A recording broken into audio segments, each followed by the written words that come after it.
De charla y quiero dar la bienvenida a Marta López, ginecóloga del Hospital Clínic. ¿Qué van a Carles? A tot. Es una jornada de familias y estamos entre familias. A ver, formalidades, intentamos llevar como podemos. Bueno, os presento a Marta López, es ginecóloga del Clínic y nos va a explicar un poquito el seguimiento de pacientes con el feto diagnosticado de alguna de las patologías que estamos hoy aquí. Y quiero dar, por favor, si pueden venir al escenario también, a Marc i Nalaya Ràfols, la familia Ràfols Mariné. Y bueno, y muchísimas gracias. Siento poneros en un aprieto, pero a las 3 nos piden hora de comer y que si no se nos pasa el arroz. Però podeu seure ja un momentet, empieza Marta y después pasamos ya. Muchas gracias. Gracias. Bueno, pues muchas gracias. Muy rápidamente, muchas gracias a toda la organización, a Georgia, a la asociación SAMS y a todos los que aguantáis aquí sin el efecto del croissant ya, que eso lo tenemos en los pies. Intentaremos ir rápido y también pues que pueda ser una charla productiva. Yo, como ha dicho Victoria, soy ginecóloga, no soy cardióloga y trato a embarazadas de alto riesgo o embarazos de alto riesgo, pero es verdad que todos los conocimientos de cardiología muy específicos, todo esto en realidad están en manos de los cardiólogos y es como debe ser, ¿no? Entonces, insistiré mucho en el manejo conjunto, que es la clave muchas veces, ¿no? Centraré la charla básicamente en que veáis que tenemos estos 3 escenarios que es a lo que nos vamos a enfrentar cuando hablamos de embarazo con SAMS, ¿no? Nos podemos encontrar con tipo de pacientes diferentes. Lo primero y diferente de las otras charlas es que tenemos 2 pacientes. Tenemos a la mamá, pero también tenemos al feto, al bebé, ¿vale? Y para nosotros los 2 son pacientes que tenemos que ocuparnos de ambos, ¿vale? En ocasiones será la mamá la que tendrá la cardiopatía y tendremos que manejar cómo afrontamos el embarazo en estos casos. En otros casos, además, sabremos que el bebé también es portador de esa misma cardiopatía y también eso puede tener algunas implicaciones. Y podemos encontrarnos casos como la familia Ràfols Mariné, ¿no? Que la mamá puede no tener nada, pero podemos saber que el feto es portador de la cardiopatía porque ya tenemos un estudio familiar conocido, ¿no? Entonces, el manejo de cada una de estas situaciones va a ser un poco diferente. Intentaremos irlo como averiguando a lo largo de la charla. En primer lugar, la percepción esta de que cuando estamos hablando de embarazo con una cardiopatía empezamos a hablar de una carrera de obstáculos y tenemos que ir saltando esos obstáculos. ¿Es imposible llegar al final? No, para nada. Y yo estoy aquí hoy para un poco desmitificar, ¿no? También los riesgos asociados al embarazo y el hecho de que lo fácil a veces es contraindicar un embarazo, pero eso no siempre tiene que ser así. ¿Vale? Pero sí es verdad que tenemos que ir saltando vallas. ¿Y qué vallas saltamos? Pues primero, empezando por el control de la cardiopatía, ¿no? Me ha gustado mucho, ¿no? la que ya ha manifestado, ¿no? Un poco la paciente anterior, que os llamáis igual, ya has manifestado, bueno, pues ahora mis amigas están empezando a quedarse embarazadas y yo, ¿cómo lo voy a hacer esto? Pues bien, aquí tenemos en primer lugar ver ante qué cardiopatía estamos, ¿no? Estamos aquí hablando hoy de síndromes asociados a la muerte súbita y cuando hablamos de diferentes patologías diferentes y cada una va a tener sus implicaciones diferentes. Por ejemplo, una canalopatía pura, un Brugada, un QT largo, en general va a tener un corazón estructuralmente normal y esto pues va a facilitarnos algunas de las cosas del embarazo. En cambio, si estamos hablando de algún tipo de miocardiopatías, puede ser que haya alguna afectación en la estructura, en la función del corazón que tengamos que tener en cuenta. No quiero decir que no sea posible el embarazo, sino que hay que vigilarlo y los riesgos pueden ser diferentes para cada uno de ellos. Pensad que el embarazo es como es como una carrera de fondo. El embarazo implica que el corazón tiene que bombear sangre para la mamá y también para la placenta y para el feto, con lo cual ya trabaja pues con un poquito más forzado, un poquito más taquicárdico y hay que poder compatibilizar esto con la cardiopatía que tenga la gestante. Después hay otro tema, que es quedarse embarazada. Por suerte, muchas veces ya tenemos un diagnóstico genético en la paciente y tenemos que ver cómo se hace para quedar gestante. O a veces, ¿no? Como vuestro caso, en el que el diagnóstico genético es a nivel paterno. Entonces, ¿qué hacemos? ¿Cómo conseguimos un embarazo de forma normal? ¿Qué implicaciones tiene la genética en todo esto? Hay que evitar, ¿no? Tener un embarazo con la afectación genética. ¿Se puede hacer a priori? ¿Lo tenemos que hacer a posteriori? Bueno, hablaremos un poco de todo esto y ahora nos comentáis vuestro caso también. Una vez consigamos el embarazo, pues bueno, tendremos que hacer este control del embarazo y, como digo, de los dos pacientes, tanto de la mamá como del bebé. Y adaptarlo a cada una de las situaciones particulares de cada uno, a los diferentes riesgos que pueda haber. Y después tendremos la última valla, que también es como muy ¿no? impactante en muchos sentidos, y que puede asustar incluso a veces a los profesionales, no solo a los pacientes, sino también a veces pues al equipo médico a veces, ¿no? Es cómo afrontamos el parto en estas situaciones y es lo que iremos un poco desgranando. Al final, lo que se trata es ir avanzando por estas vallas, ir saltando vallas, ¿no? Hasta conseguir pues, tener una mamá y un bebé sanos y que todo pueda ir bien. Si empezamos por la primera valla, ¿no? Por el control de la cardiopatía, qué tenemos delante, cómo se tiene que valorar el tema genético, aquí será súper importante los aspectos de consejo preconcepcional y multiprofesional. Insisto, como en las tres palabrejas, ¿no? Digamos, porque son un poco peculiares, pero es importante. Es decir, planificar el embarazo es básico y hay que planificarlo primero con el cardiólogo. Primero hay que hablar con el cardiólogo. Después hay que valorar los riesgos específicos del embarazo y esto muchas veces hay que hacerlo con el obstetra especializado. Y además, todas las implicaciones genéticas también se tienen que hablar a priori, ¿vale? Y las diferentes posibilidades, a veces aquí interviene incluso el especialista en genética o puede intervenir a veces un especialista en medicina de la reproducción cuando tenemos que aplicar alguna de las técnicas, ¿no? Entonces, es muy importante la valoración conjunta o a veces secuencial por todos estos especialistas para dar cada una de las visiones y saber a qué nos afrontamos y cómo lo tenemos que afrontar con seguridad. A nivel del consejo genético, de la parte genética que de alguna forma todos ha ido saliendo mucho durante la mañana, ¿no?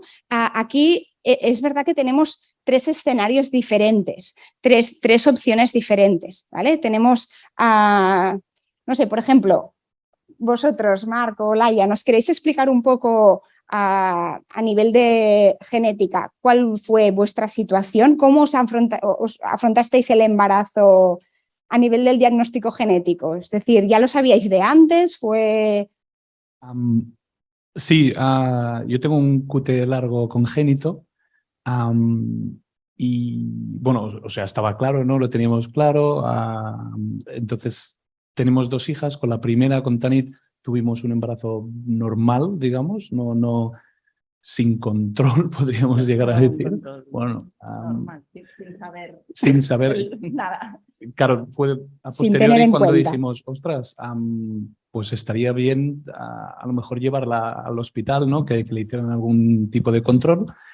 Y bueno, fue allí cuando hablando con Georgia nos dijo, bueno, pues si algún día tenéis pensado tener otra hija, otro hijo, estaría bien que lo controlásemos. En ese momento llevamos 3 semanas embarazados, creo que fue la primera en saberlo, Georgia, Y dio en el clavo, ¿no? Georgia dio... Sí, sí, sí. Y nos quedamos así, bueno, pues ya que lo dices, pues sí, resulta que Laia está embarazada de hace poco tiempo. Y claro, digamos que no tiene nada que ver el primer embarazo, ¿no? Y control sí, que el segundo. El segundo embarazo que ya teníamos todo. Vamos, que me llevaron el embarazo aquí en San Joan de Déu y fue, bueno, pues un embarazo de alto riesgo, nada que ver con el primero, que fue pues 3 ecos, primer trimestre, segundo trimestre, tercer trimestre y un parto normal sin nada más. Bueno. Vale, muy bien. En vuestro caso, se realizó un diagnóstico a Duna. Sí, a la Peque sí, a Duna sí. Durante el embarazo. Sí. Vale, es decir, que y salió que estaba afecta. Sí. Vale. Pues estaríamos en la situación, en la segunda situación, ¿no? En la que ella ya estaba embarazada y hacemos un diagnóstico prenatal, es decir, hacemos una amniocentesis o una biopsia de corión con la que diagnosticamos la mutación, ¿vale? Después, y ellos nos lo han dicho muy bien, ¿no? Se convirtió en un embarazo de alto riesgo porque tenemos que saber qué hacer con esa información después. No podemos decir, bueno, el feto está afecto, pues ya está, o el feto no está afecto, tranquilos, pero claro, a veces la gente hace las pruebas pensando que saldrán normales y cuando nos encontramos con un resultado positivo también hay que preparar a la familia y a los pacientes para decir, bueno, hacemos esto por este motivo, porque si sale positivo, entonces haremos esto otro, ¿no? Es decir, que las pruebas todos sabéis que las implicaciones que tienen las pruebas genéticas ya son aún multiplicadas por 10 cuando estamos hablando de una embarazada, de una vida fetal, ¿vale? Pero bueno, un poco estos son los 3 escenarios. Si lo explico un poco más detalladamente, aunque muy rápidamente, cuando hablamos de diagnóstico preimplantacional o diagnóstico genético preimplantacional, lo que decidimos es que antes de quedar embarazada vamos a hacer una técnica de reproducción asistida, una fecundación in vitro, vamos a obtener embriones a nivel de laboratorio y vamos a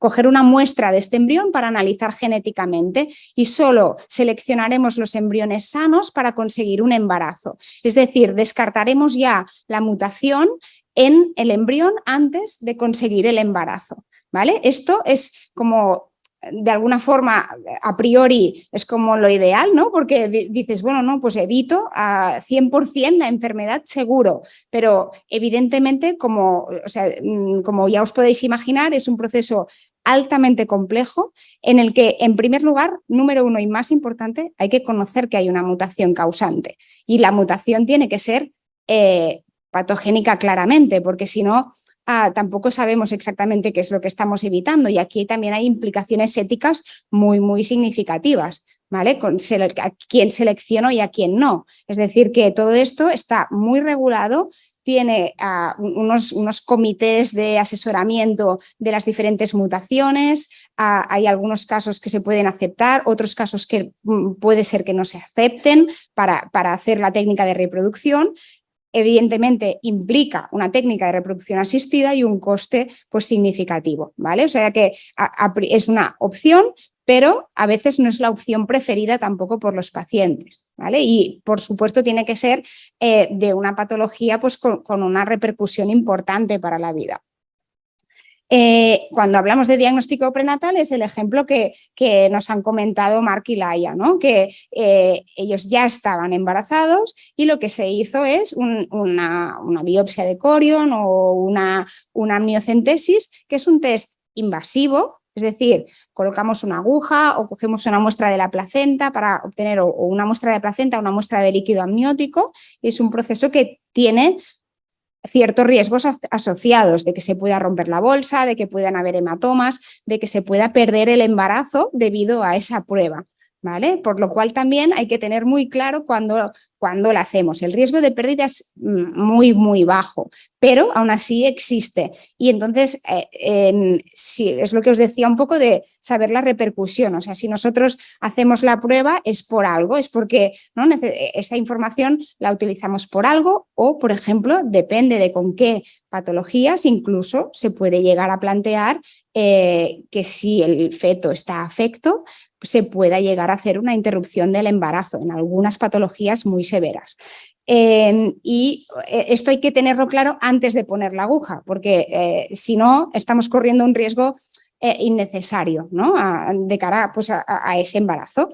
Y después hay otra posibilidad que es, bueno, yo ya sé que tengo este diagnóstico, yo ya sé que tiene estas implicaciones, sé que tiene un riesgo de transmitirse a mis hijos, pero yo no voy a hacer nada diferente, con lo cual pues ya lo diagnosticaremos cuando nazca. Y entonces ahí está la coordinación también con las unidades pediátricas, con Sant Joan de Déu, con Georgia, con todos, para hacer el seguimiento después del niño, hacer el estudio que se puede hacer ya en sangre de cordón, aunque a veces esto a nivel de los partos, como suelen ser poco programados, digamos, es difícil de hacer en sangre de cordón y normalmente si no se hace con una extracción después al recién nacido, que es una muestra de sangre. Vale. Después ya pasamos a la valla del embarazo, ¿no? Conseguimos el embarazo de riesgo. Laia lo ha ejemplificado muy bien, ¿no? Tuve un embarazo que nadie le hizo caso al padre, digamos, ¿no? Que esto a veces pasa en obstetricia, ¿no? Que el padre, bueno, está allí, pero no le hacemos mucho caso y fue un control de embarazo de bajo riesgo y en cambio el segundo dice, ostras, no, es que el embarazo no tuve nada que ver, ¿no? ¿Qué cambió en tu control del embarazo? Y ella no tenía nada, ¿eh? Laia es una... Perfecta. Bueno, un primer embarazo, nosotros vivimos en Tarragona, pues lo que te decía, ¿no? 3 ecografías, normal, visitas con la comadrona, parir en Tarragona, todo normal. A un segundo embarazo de venir pues cada 15 días, hacer un ecocardio fetal aquí, ¿no? De sentirte como que, bueno, pues es un embarazo patológico. Una inducción programada aquí, parir aquí, quedarte con la niña unos días aquí recién nacida, bueno, nada que ver uno con otro. Bueno, pues eso es un poco la situación, ¿no? con la que trabajamos, con el embarazo de alto riesgo, que a veces puede ser por motivo de la madre, puede ser por motivo del bebé o puede ser por motivo de ambos. En la madre, ¿a qué nos tendremos que fijar? Nos tendremos que fijar cuando es la madre la que tiene la cardiopatía, pues nos tenemos que fijar, por ejemplo, en el tratamiento. Hay tratamientos que no se pueden tomar en el embarazo y hay tratamientos que sí.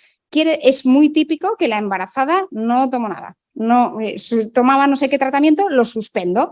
No, o sea, por eso es muy importante haber hablado antes para poder después hacer los ajustes necesarios del tratamiento. Hay muchos tratamientos que se pueden tomar durante el embarazo que tienen, algunos no tienen riesgos y algunos tienen algún pequeño riesgo que luego tendremos que vigilar. Pero siempre es un balance de riesgo-beneficio y no tiene sentido proteger al bebé si no estamos protegiendo nada a la madre. Con lo cual, si la madre necesita tomar una medicación concreta, pues tenemos que valorar cómo lo hacemos compatible esto con un embarazo. Y esto es trabajo del obstetra y del cardiólogo, que se pongan en comunicación y busquen alternativas, que las hay. ¿Vale? Después el tema del DAI o otros tratamientos, ¿no? Veremos también pues, que es posible tener un embarazo con un DAI y de hecho los ginecólogos estamos muy contentos cuando hay un DAI porque de alguna forma es una red de seguridad para nosotros.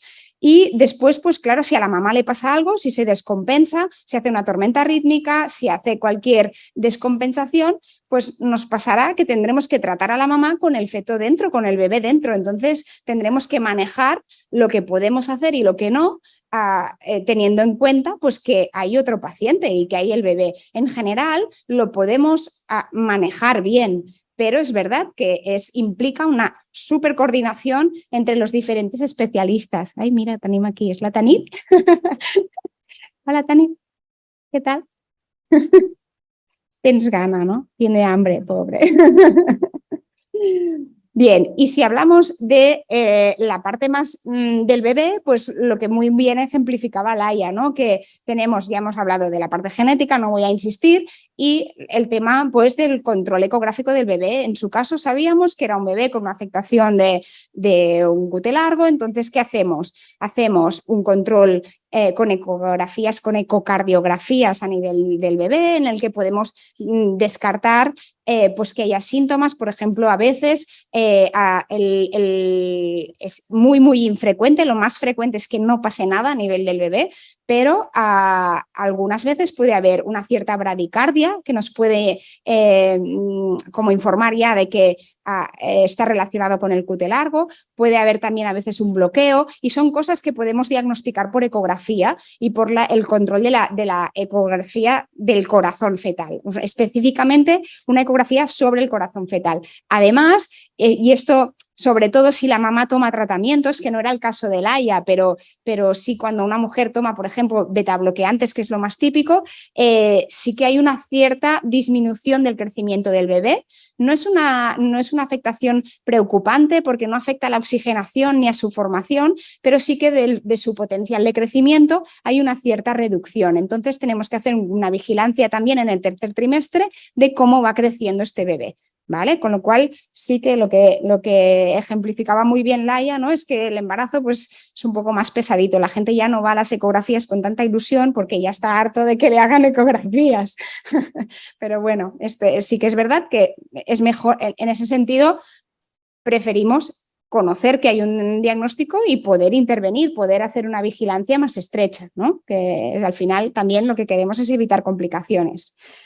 Aquí ejemplifico un poco lo que ya he explicado, el control del crecimiento y el control del corazón del bebé, que lo podemos hacer de forma específica, y también insistir mucho, y en esto soy muy pesada, en que en realidad todo esto no lo hago yo sola, no lo hace el cardiólogo solo, no lo hace el pediatra solo, sino que es básica la coordinación, básica la valoración del equipo y básico prever. Hay muchas preguntas que antes de quedarse embarazada ya las sabemos, ya sabemos que vamos a tener esta pregunta, este problema delante y que vamos a tener que resolverlo. Entonces, de alguna forma lo tenemos que prever, lo tenemos que coordinar y con eso realmente los resultados mejoran mucho. Además, más aún si lo hacemos de forma protocolizada. Nosotros en nuestro centro tenemos un protocolo específico de cardiopatía materna y embarazo y de alguna forma tenemos un marco base en el que trabajar. Después, súper importante la actuación individual de cada uno, o sea, tenemos que individualizar a cada paciente, ¿no? Cada situación de cada uno de vosotros pues, es diferente, por supuesto, y el protocolo nos sirve como un marco base sobre el que después individualizamos en cada paciente, ¿vale? ¿Qué más? El parto. Llega el momento del parto. Me ha gustado también mucho que le haya dicho, vivíamos en Tarragona, ¿no? Y el primer parto fue en Tarragona, todo normal, y aquí fue inducido, ¿no? Debido un poco a... Bueno, sí, supongo que por no dejar llegar a la semana 40 y pico, pues mejor programarlo. Supongo que también por vosotros, ¿no? Por tener, igual por parir durante el día y tenerlo todo un popoco más programado. Bueno, esto ya no lo sé, pero... Bueno, nos pone varias dudas, ¿no? ¿Por qué le indujimos el parto? Pues a veces esa planificación es necesaria o a veces era su segundo parto, vive en Tarragona y está a lo mejor a 1 hora y media de camino. A lo mejor si se pone de parto espontáneo igual no llega aquí. Nos interesa que nazca aquí para que haya un control pediátrico inicial y todo eso, ¿no? Entonces es algo de lo que realmente hay que individualizar. Pero en todo caso... bueno, de alguna forma el parto, ¿no? es como una valla en sí misma, ¿no? Es que hay que saltar, que en la que, como os decía, las mujeres y a veces también, bueno, toda la familia o incluso los profesionales, pues pueden tener muchos miedos, muchas dudas, muchas incertidumbres, ¿no? ¿Qué pasará si tengo dolor? ¿Qué pasará si sangro? Se pueden usar los fármacos, las listas de fármacos, lo comentaremos ahora después, ¿no? Que intervienen en un embarazo y también el bebé va a estar bien, cómo lo vamos a monitorizar, cómo vamos a saber que está bien, ¿no? Y esto a la vez tenemos que nosotros hacer el trabajo como profesionales, los obstetras, de dar todas las garantías de seguridad a esta familia, pero además compaginarlo con que el embarazo pues, es un proceso vital y personal único, ¿no? Es una experiencia vital que vas a vivir 1, 2 o 3 veces en la vida, ¿no? Y que es todo un acontecimiento social, familiar y con muchas implicaciones, ¿no? Y tampoco lo podemos convertir en algo pues de mucho riesgo, de muy dramático, de no perder ese miedo, ¿no? Sino que de alguna forma tenemos que convertirlo en una buena experiencia, ¿no? No sé en este sentido si el hecho de la inducción fue... No, bueno, yo me sentí muy bien tratada, la verdad. No sé, una inducción, pues bueno, sí, ¿no? Tiene sus horas y tal, pero la verdad es que me sentí muy bien acompañada y un parto, pues sí que recuerdo el momento de ir a parir, pero entrar, pues sí, 3 o 4 personas, pero quedarse en un rincón y tener tu momento de tener a Duna encima y bueno, no, la verdad es que fue bien. Bueno, esto es de lo que se trata, ¿no? Un poco de hacerlo compatible las dos cosas con que no perdamos, ¿no? Ese momento único que es el parto, si es posible. Habrá situaciones en las que pues será más complejo, ¿no? Pero en general tenemos que al menos esforzarnos en hacerlo así de compatible. ¿Qué pasa en el parto? ¿Qué es lo que, qué cosas, ¿no? Dudas así como hot topics, ¿no? Vía del parto. ¿Mejor parto vaginal o mejor cesárea? ¿No? Esto vamos haciendo también nosotros divulgación y vamos enseñando a los cardiólogos que la cesárea no es lo mejor, ¿vale? Sino que en realidad lo más fisiológico y lo más normal y lo que tiene menos riesgo para el corazón de la mujer en general, en la mayoría de cardiopatías, es el parto vaginal. Hay algunos casos muy concretos en los que es mejor hacer una cesárea, pero no es la tónica general. Hacer una cesárea no nos evita muchas veces complicaciones, sino que a veces puede tener más riesgos. Esto aquí ya lo hemos comentado, ¿no? La inducción del parto puede ponerse de parto sola y tanto que sí. De hecho, el parto espontáneo es mejor, evoluciona mejor, implica menos fármacos. En un cute largo o en un Brugada pues es mejor, cuanto menos fármaco usemos pues mejor, pero a veces casos como el suyo nos permite esa planificación, nos permite organizarlo, nos permite que determinado equipo esté, o que si viven fuera pues no nos pille de forma descontrolada, con lo cual a veces lo hacemos. Implicaciones en la anestesia. La anestesia, y aquí también todo el tema de los fármacos, la incertidumbre, ¿no?